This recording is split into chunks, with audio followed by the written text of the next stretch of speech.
우리 제작진이 숙제를 내줬습니다. 와우. 시간 여행을 컨셉으로 각자 의상을 준비해 오라고 했는데 그죠? 저는 어떻습니까? 요즘 모던 보이. 개막이 때 광복 이후에 그러니까요. 굉장히 잘 어울리죠. 아니 혼자 너무 못 부르신 것 같아가지고 그러니까. 괜히 질투나네요. 아니 이게 역시 패션의 완성은 얼굴이라 그러잖아요. 뭘 입어도 멋있다. 탐난다. 이 감사합니다. 감사합니다. 의상이 뭐 저를 이렇게 드려야 될 것 같아요. 조상님 같으세요. 선생님. 제가 술도 좀 치고. 목걸이. 지하에 가서 조상님한테 잠깐 빌려왔거든요. 아니 이거 보시면 아시잖아요. 대한독립 만세! 만세. 오. 독립운동가 아닙니까? 야, 멋있다. 멋있네요. 예. 오. 네. 내 차례인가? 나리 씨. 아니 아무리 시간 여행이라 그렇지 좀 충격적이네요. 아라비아 그러니까 나이. 나리 씨 신비해. 잠깐만 있어봐. 여기가 어디예요 도대체? 겐지즈강이야, 우리 나일강이야. 시청자분들 어디야? 약간 경기를 끼실 것 같아요. 저기요. 아살라말라이쿰 베타고 베기타고 아랍에미리트에서 왔어요. 아니 아랍에미리트. 뭐 시간 여행이라 하면 좀 저 멀리 고대까지 가줘야 또 시간 여행 아니겠습니까, 여러분? 이 정도는 돼야죠. 고대 아랍에미리트가 없어. 그렇구나. 이집트. 이집트다. 미안합니다. 타임머신 타고 예 이집트에서 왔어요. 클레오파트라예요. 큰일 나요 그러다. 진짜 큰일 나요. 옛날 우리- 사람 있기 때문 있기. 이집트에서 약간 주모 느낌이 나는데. 저는 오. 요즘 사극을 보니까 오. 공객이 멋있어서 공객으로 준비했어요. 와, 이것도 봐주세요. 멋있죠? 칼에서 소리 나요. 오, 멋있다. 누가 어머 마법사. 마법사예요 마법사. 여기가 국적 불문, 나이 불문, 직업 불문의 팔공양 맞나요? 네, 맞습니다. 근데 마법사가 너무 커요. 아브라카타브라. 특대 사이즈. 금요일마다 이 마법 같은 지식의 향연이 펼쳐진다고 해서 제가 오늘 직접 찾아와 봤습니다. 반갑습니다. 저는 인디고모 3이라는 단체에서 문화기획자로 활동하고 있고요. 대구 경북에 여러 문화예술과 관련된 사업을 하고 있습니다. 우리 클레오파트라 편아리 씨의 코가 1cm만 높았어도 집에 가려고 했는데 예, 좋습니다.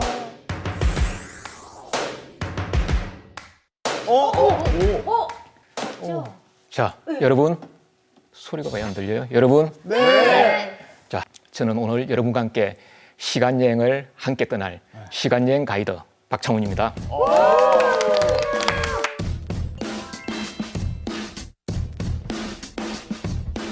오늘 시간 여행 한다고 해서 저희가 의상들을 다 이렇게 입고 왔는데 제 의상 보고 자꾸 놀려가지고요. 아니 사실 우리가 그대로 여행할 수도 있잖아요. 대체 어디로 시간 여행 떠나는 거예요, 선생님? 그렇죠. 놀릴만 한데요.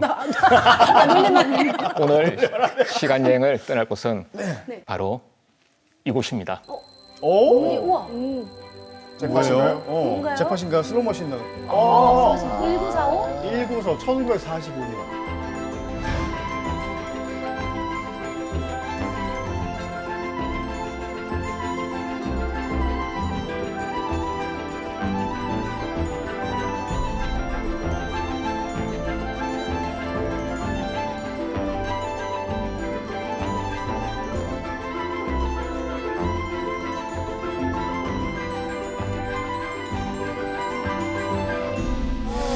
대구 시간 여행. 오늘 제가 축제에서 가장 높은 점수를 받지 않을까. 딱 그 해방기 때 어떻게 보세요, 선생님? 제가 딱이죠, 제가. 제가 이겼죠. 유엔 학생이 가장 해방기에 가까운 그런 복장을 하긴 했는데요. 1910년대, 20년대 살았던 과거를 알아야 되는 거죠. 그래서 수영 학생의 복장도 멋있는 거죠. 고등생들이네요. 저는 낙점인가요, 혹시? 너무 과거로 갔어요. 낙지자고. 고대로. 아니에요. 뿌리를 찾아온 거죠. 과거의 뿌리를 찾아서. 이게 뿌리를 찾아. 그렇죠. 자, 그러면 어떻게 떠나볼까요? 기차를 타고 가요. 기차. 버스 타고. 45년에서 50년 해방기에 나왔던 신문의 기사를 타고 1945년도 해방기에 여행을 떠나도록 하겠습니다. 혹시 재미가 없더라도 내릴 수 없는 내릴 수 없어요? 내릴 수가 없어요. 출구가 없습니까? 출구가 없죠. 입구만 있는 시간 여행 기사입니다. 또 재밌어요. 공포 여행으로 바뀌었어요. 시간 여행 떠날 준비가 되셨나요? 네. 자, 안전벨트 매시고 안전벨트 매야 돼요. 메고 계시네요. 저는 아까부터 메고 있었어요. 맸습니다.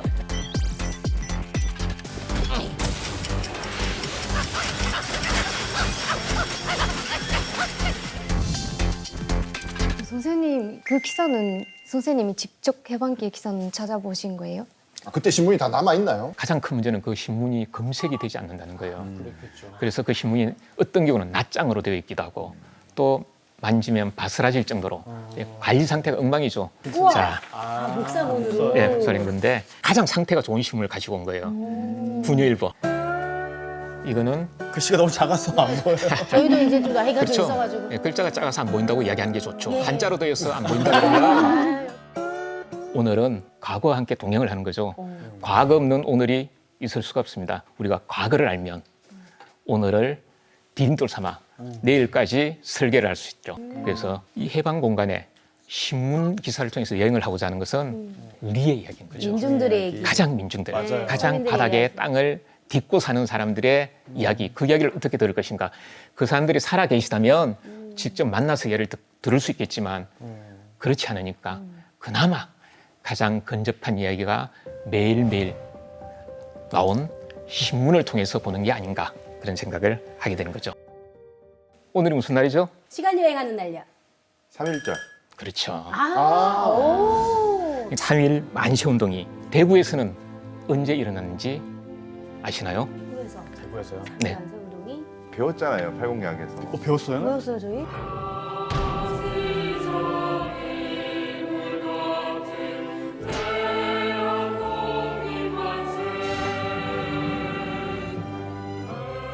그래서 여러분들이 잘 아시는 내용이죠. 3.1 만세운동은 신명학교, 경북중학교 다 학생들 위주 또 종교계의 사람들이 다 모여서 만세운동을 펼쳤던 거죠. 이제 해방이 되고 난 뒤에 신문에 이 3.1 만세운동에 참여했던 한 분이 회상을 하신 거예요. 만세 부르면 다 될 줄 알았다. 좀 참혹하네요. 철봉으로 넘어진 자의 안면을 쑤신다. 저런 표현을 보니까 너무 참혹하다는 생각이 듭니다. 해방이 되면 다 배부르고 등 따실 줄 알았다. 무슨 이야기냐면요.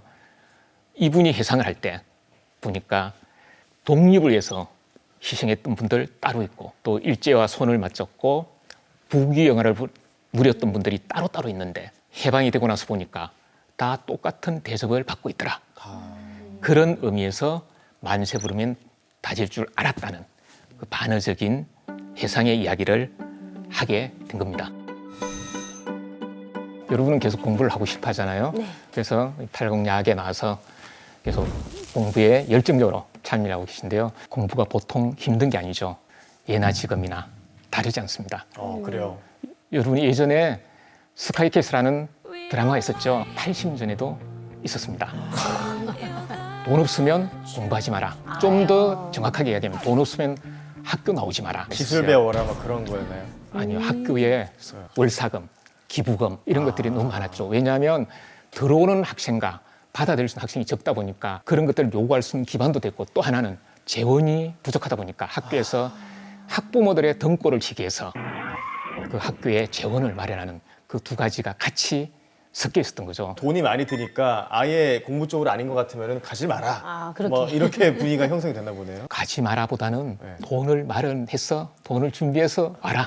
그러니까 항상 돈을 준비하면서 공부를 해라. 이거하고 똑같죠. 1945년, 6년, 7년 이렇게 가면서 월사금, 기부금 네. 이런 것들에 대한 요구에 대한 이야기들이 많이 나옵니다. 대구중학 같은 경우는요. 기부금 내지 않았다고 50명을 정학시키는 그런 일도 벌어지게 됩니다. 너무 심한데. 그 보결생을 돈을 받고 뽑겠다는 이야기예요.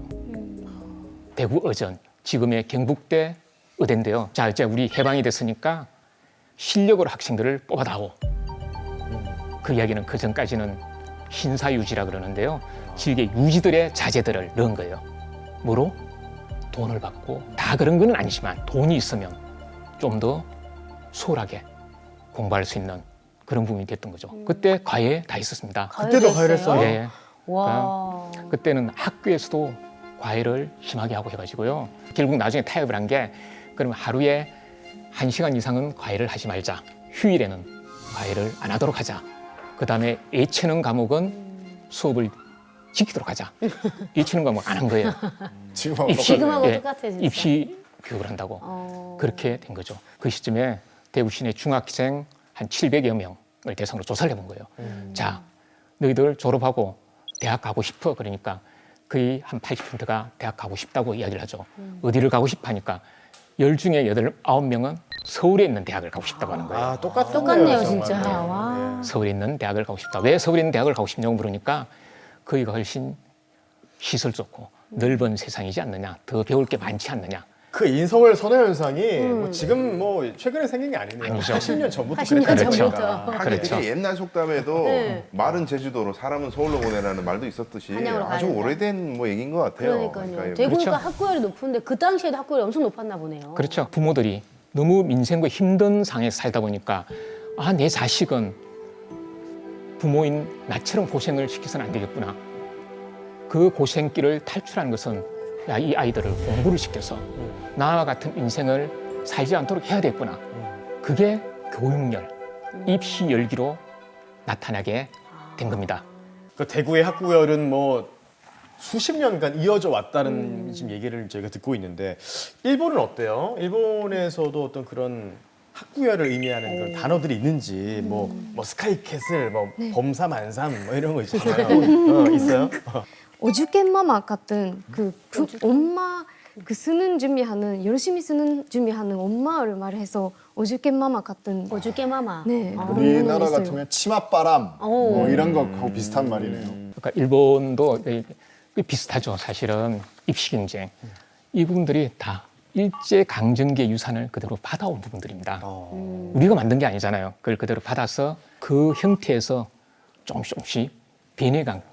이런 것들이 학제는 미국식을 본따면서 시험을 치르거나 경쟁의 모습은 일본의 모습을 그대로 갖고 온 거죠. 일제 강점기의 모습을 그대로 갖고 간 거잖아요. 그 입시 경쟁의 한복판에 뛰어들면서 그 가장 큰 계기를 제공한 게 바로 그때 나타났던 이런 사회 현상이었다는 거죠.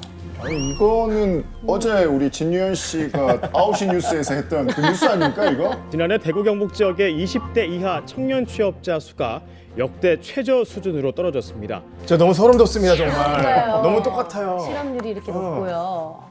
요즘 야, 얘기 같은데요. 청년 진짜? 백수는 그때도 해방기에도 많았군요. 그렇습니다. 청년이든 어른이든 일할 자리가 없는 거예요. 무직자. 할 일이 없는 사람이 10명 중에 7명인 거예요. 네. 그 7명이 빈둥거리고 있는 거예요. 청년들은 더더욱 고통스러웠죠. 왜냐하면 가진 게 없잖아요. 네. 아무것도 없는데 맨몸으로 뛰어들었는데 일자리가 없으니까 지금도 취업난이 힘들죠. 힘들잖아요. 그죠? 취업난이죠. 그럼에도 불구하고 또 인기 있는 직종들은 있죠. 그렇죠. 어딘가요? 안정직 공무원이나. 그렇죠. 네. 해방 이후에 순경 모집이 있었던 거예요. 그때는 일제 순사라고 그랬는데요. 순경 시험 30명을 모집하는 시험이 있었어요. 근데 청년들이 760명이 몰리던 거예요. 30명인데 760명. 그렇죠. 와. 25대 1 정도. 그렇죠. 더 큰 문제는 그게 이제 학력들을 조사해 보니까 네. 전문대졸 이상, 지금으로 하면 고학력자들. 고졸 이상, 과학자가 훨씬 많았다는 거예요. 한창 우리 그 공무원 열풍일 때 그렇죠.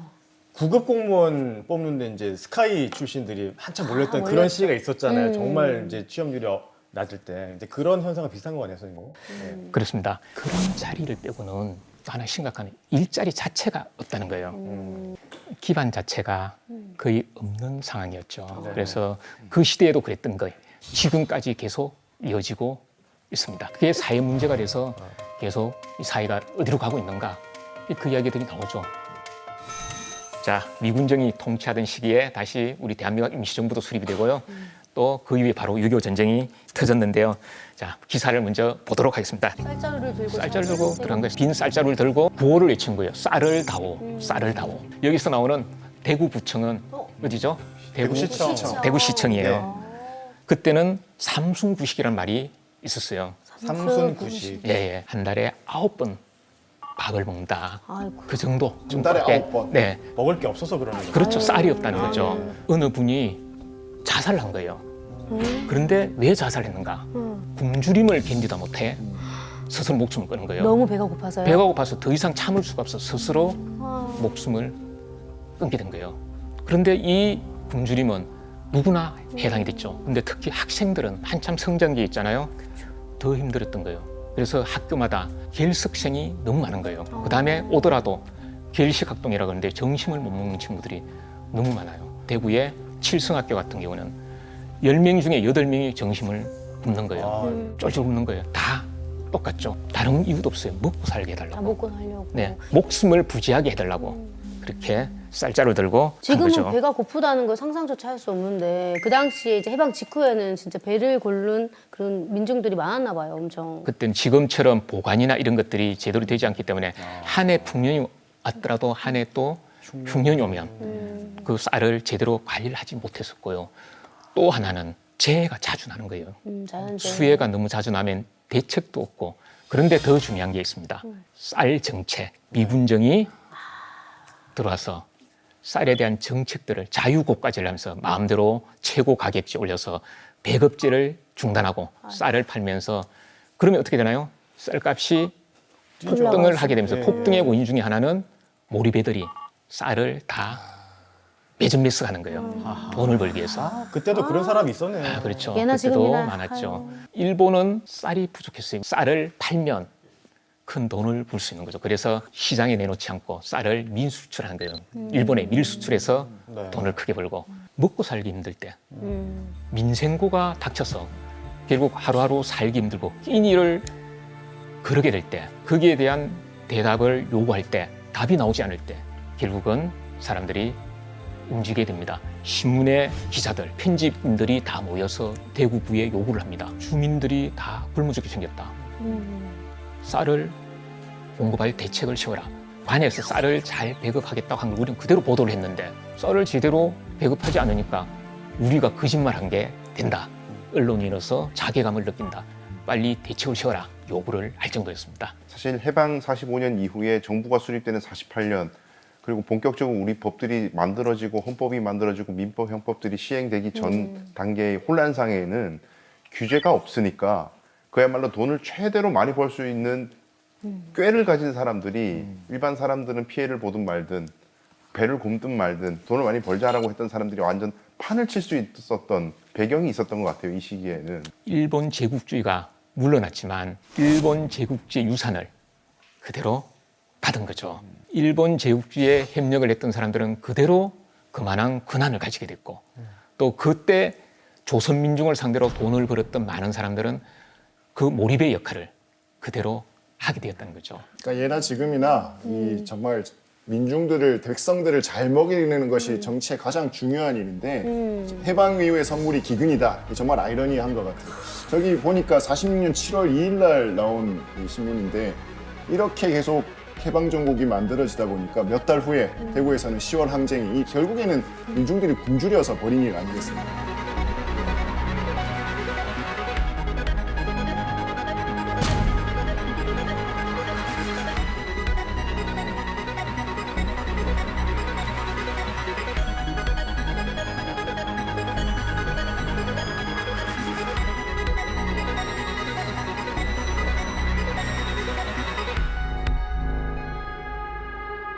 이 시대 더 솔깃한 이야기 한번 보도록 할게요. 요즘 기사 아닌가요? 저거는? 지금 얘기 아닌가요? 집값 하락, 매물 폭증. 그렇죠. 이거 LED 잘못 나온 것 같은데요.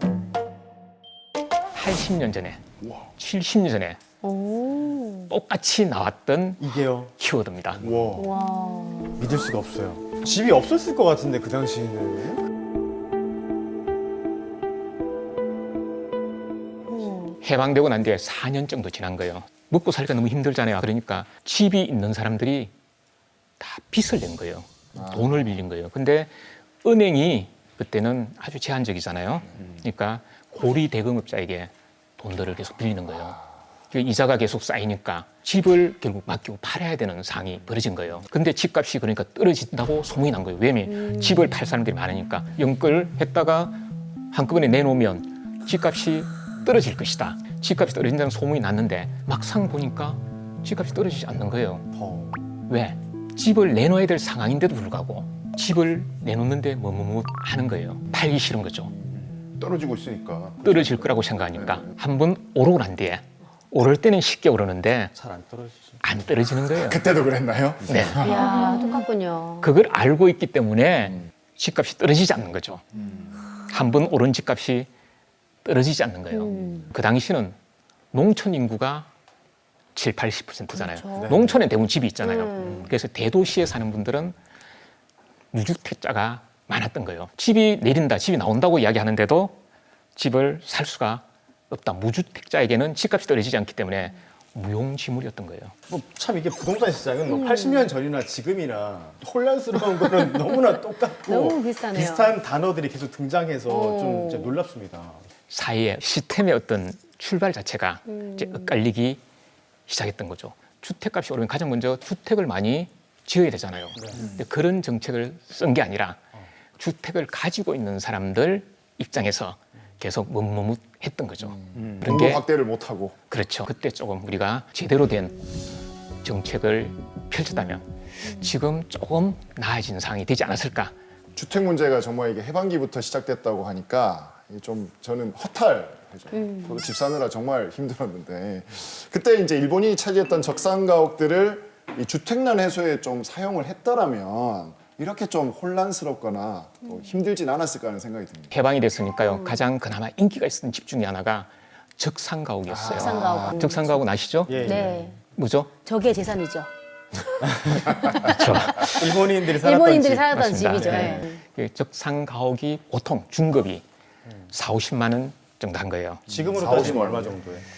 그때 봉급쟁이들이 네. 월급이 3, 4천 원, 4, 5천 이 정도 했거든요. 3, 4천 원이요? 월급이 예, 예, 월급이 한 푼도 안 쓰고 10년을 꼬박 모아도 적산가옥 한 채를 사기가 쉽지 않았던 거예요. 야, 지금 아파트하고 거의 비슷하네요. 비슷하다고 보면 됩니다. 그러니까 이때부터 시작됐고 지금 이제 2, 30년으로 늘어났다는 건 있는데 아까 10년이든 20년이든 30년이든 비현실적으로 대단히 높다. 그건 동일한 거네요. 그렇습니다. 그때도 집값은 굉장히 비쌌네요.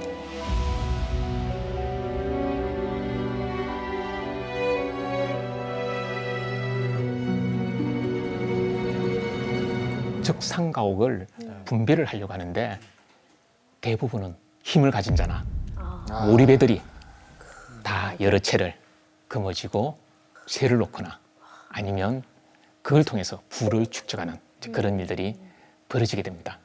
그때도 뭐 부동산 문제, 뭐 식량 문제 너무나 힘들었지만 지금도 너무나 비슷한 것 같아가지고 지금 우리의 이 모습들이 그때 영향을 많이 받고 있는 건가요, 선생님? 그렇다고 봐야 되죠. 왜냐하면 이때 이미 부동산을 소유하고 집값을 많이 가지고 있던 사람들의 그 위상이나 위치 자체가 네. 그 부동산 정책을 펼치는 사람들의 영역에 많은 분들이 들어가 있었던 거죠.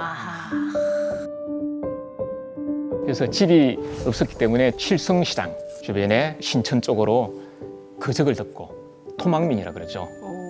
그런 거적을 듣고 사는 사람들이 한둘이 빈집 아니었습니다. 같은 걸로 네네. 이렇게요. 그다음에 땅을 조금 파서 땅을 파서 거기에 이렇게. 사는 사람들이 한둘이 아니었죠. 노숙하는 분들이 많았다는 많죠. 겁니다. 노숙이 많았죠. 그 노숙은 한참 뒤에까지도 이어졌습니다. 수성교 밑에 예를 들면 아, 다리 밑. 다리 밑에. 네, 다리 밑에. 다리 밑에 노숙을 하는 사람들이 꽤 있었죠. 그 다음에 서문시장. 서문시장에는 아이들 노숙인도 많았습니다. 왜 그랬을까요? 먹을 게 있으니까요. 그렇죠. 네. 노숙하다가 먹을 게 있잖아요. 시장이니까 아무래도 떨어진 음식들도 있을 수 있고 얻어먹기가 좋으니까 그만큼 어려운 시대였던 거죠. 노숙 장소도 지금이랑 비슷하네요. 그렇죠. 네. 또 노숙 장소가 많은 곳이 네. 어디였을까요? 비슷하니까. 역 앞에. 그렇죠. 네. 역전. 역전 네. 되고요. 오. 대구 역전은 늘 사람들로 북적북적했죠. 일자리 구하러 온다 그러면 일단 역전에 모이는 거죠. 날 품팔이 이런 일들을 많이 하게 되고요. 그 직업 중에 네. 하나가 자전차 보관업이 있었어요. 자전차 보고. 자전거를 우리 자전차라 예, 예, 그랬죠. 관공서나 일을 보러 가는데 자전거를 많이 타고 다니는 거예요. 근데 자전차를 탁 세워놓고 일을 보는 사이에 자전차가 없어지죠. 그러니까 자전차를 보관해주는 지금의 유료주차장. 유료 주차장. 자전차 한 대를 보관해주면서 40원에서 50원을 받는 거죠. 맞네요. 틈새에 일자 시장을 일자리들이 노리는 네네 많이 있었습니다. 그러니까 아까 쌀 얘기도 그렇고요. 집 얘기도 그렇고 먹고 자는 문제가 기본적으로 완전히 무정부 상태에서 방치됐던 것 아닌가 이런 생각도 들고. 해방이 너무 그냥 순식간에 오다 보니까 아무런 준비를 못한 것 같아요. 그렇습니다. 우리 함석헌 선생님이 해방이 도둑처럼 찾아왔다 그런 이야기를 했었는데 물론 그냥 온 게 아니라 물론 우리가 피땀 흘린 그런 이제 투쟁의 결과로 차지한 거는 맞지만 이제 급작스럽게 오다 보니까 준비가 되지 않은 상태에서 해방을 맞게 된 거죠. 사실은 준비를 해도 우리가 쉽지 않잖아요. 그때는 부영버스라고 있었는데요. 해방이 되고 나니까 부영버스가 자주 멈춰요. 왜 그러냐면 고장이 나면 고칠 수가 없는 거예요. 다 일본인 기술자들이 갑자기 가다 보니까 그래서 한참 동안 그 기술들을 배우는 데까지 시간이 많이 걸렸죠. 그래서 선생님 오늘 사실 해방 이후부터 1948년 정부 수립 그 전후에 이르는 그 시기의 이야기들을 집중적으로 나눴는데 광복 무렵일이라든지 아니면 한국전쟁 1950년대 그때의 역사들은 많이 학교에서 가르치고 공부를 하는데 전쟁과 해방 사이에 있는 그 한 5년 정도 되는 시간은 그냥 좌우익이 극도로 뭐 대립했다 이 정도 외에는 크게 배웠던 내용들이 많지 않았던 것 같아요. 민중들의 삶이나. 선생님께서 유독 이제 특별히 이 공간, 이 5년여의 시간을 연구했던 이유가 있습니까? 자, 우리가 살아가는데 그냥 우리가 어디서 왔을까를 생각해 본 거죠. 너무 먼 미래도 아니고 또 너무 가까운 데도 아닌 해방을 찾아본 겁니다. 왜냐하면 그전까지는 일제강점기였으니까 우리나라를 빼앗긴 그런 상황이었고요. 우리가 독자적으로 삶을 살 수 있는 상황이 아니었다고 본 거고 해방이 됐으니까 그 해방은 이제 우리가 살아가는 하나의 모형이 됐다. 아이가 어머니에서 태어나는 그 시작점이 되었다고 본 거죠. 옷을 입으면서 이제 첫 단추를 잠그게 되었다. 위정자나 활동가나 명망가가 아니라 정말 우리 같은 사람들은 어떻게 살았을까? 그리고 그 첫 단추는 어떻게 끼워졌을까? 거기에 궁금증을 갖게 된 거죠. 우리의 첫 출발을 가늠해 본다면 이후의 삶도 우리가 설계할 수 있는데 큰 보탬이 될 것이다. 우리 첫 단추를 낀 그 첫걸음의 삶을 우리가 알아보고 거기에서 우리가 배울 점은 무엇이며 또 반성할 점은 무엇이며 그 삶들을 한번 가보자. 그것도 민초의 우리 백성, 민중의 숨소리를 통해서 그래서 뭐 그창 건 아니고요. 거기에서 출발을 했습니다. 제 다음 시간에 그 어떤 것도 들려주실 거예요? 네, 다음 시간에는 해방기에는 진짜 맹물인 사람이 있었어요. 거의 한류 스타급으로 어마어마한 분이에요. 프랑스에 있는 어느 잡지에 실리는 거예요. 야. 그 주인공이 예요. 성악도 하고 후면도 보고 걸그룹인가요? 그리고 최초의 걸그룹 수십 명, 수백 명 걸그룹 기생 아씨들의 반기. 아 근데 선생님 그 당시에 기생이 그렇게 많았었나요? 세상이 바뀌었는데 내 몸은 내가 알아서 할 건데 대구 기생은 달라. 다른 거야.